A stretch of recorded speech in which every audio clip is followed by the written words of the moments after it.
Gerą dieną, gerbiami žinių radio klausytojai. Sveiki sulaukę naujųjų metų ir pirmojo 2010 metų radio lentynoje apžvelgsime naujas knygas. Laida parengta bendradarbiaujant su leidyklomis Vaga, Alma Litera, Baltos lankos ir Obuolys. First of all, it's a book about growing up.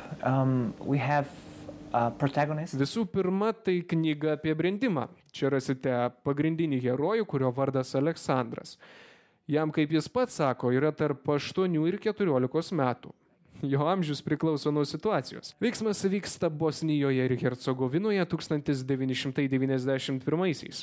Mes, kaip skaitytojai, esame brendimo procesų liudytojai. Tas brendimas vyksta labai keistoje socialinėje aplinkoje ir mes stebime, kaip Aleksandras tampa jaunu vyru.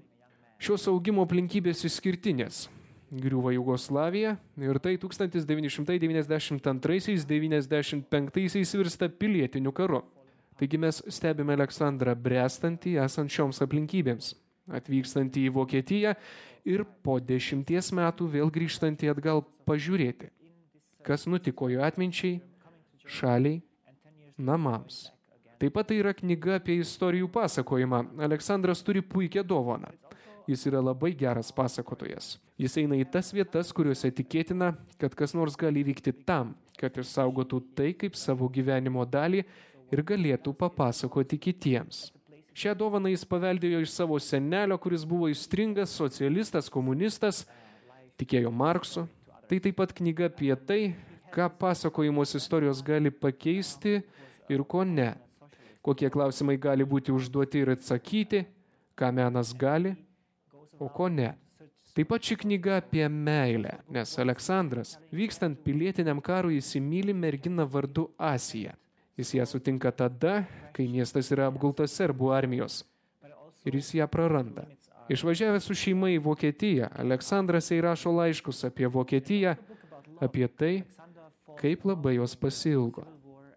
Tai ir laiškai apie vaikystę ir apie tai, kas jam vaikui tuo metu rūpėjo. Taip pat tai yra politinė knyga apie tai, kaip skyla valstybė, apie tai, ką darė Titas ir kas nutiko Jugoslavijoje po jo mirties.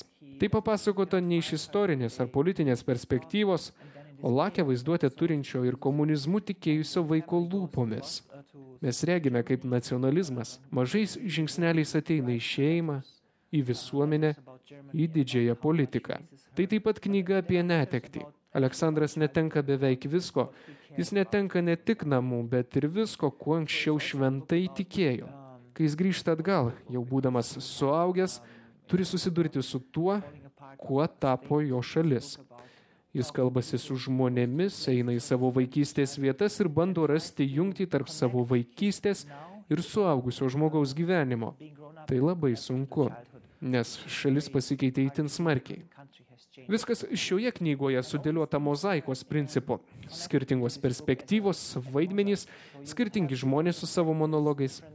Ši knyga ir linksma dėl to, kad Aleksandras puikus pasakotojas turintis humoro jausmą. Jis kiek galėdamas stengiasi į savo istorijas įdėti energijos ir humoro. Dėl karo humorui lieka nedaug vietos, todėl jis stengiasi tiesiog stebėti ir kurti.